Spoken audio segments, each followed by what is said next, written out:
Incendios sí, moitísimos, pero como este non. Estábamos incomunicados, para ningún lado se podía salir. A mí intentaron sacarme, pero neguéme porque me ardía todo, claro.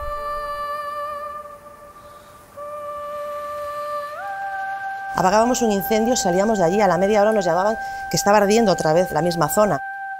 La situación era insostenible. Aquí a la parroquia de Chandebrito lo que es el fuego nos entró por la zona sur y por la zona este. En menos de una hora en concreto teníamos la parroquia totalmente incendiada. Hubo momentos que tú no veías a 2 metros.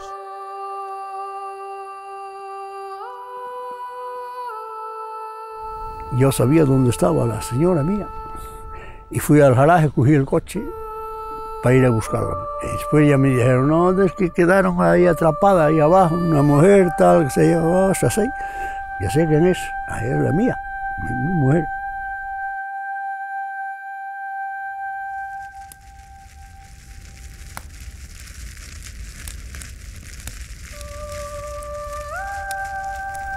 La acción Árboles de Ceniza tiene una mecánica muy sencilla y es hacer llegar al ciudadano que así lo desee una bolsa con cenizas que han tapizado como consecuencia de los incendios una parte del territorio gallego y que eso sustituya ese abeto o ese árbol durante estas épocas navideñas.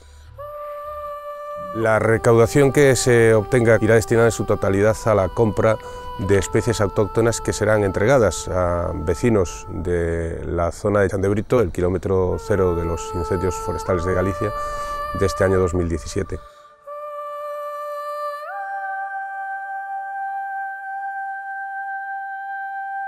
Con ello tendrán un poquito de Galicia en sus casas y en Galicia podremos recuperar lo que éramos.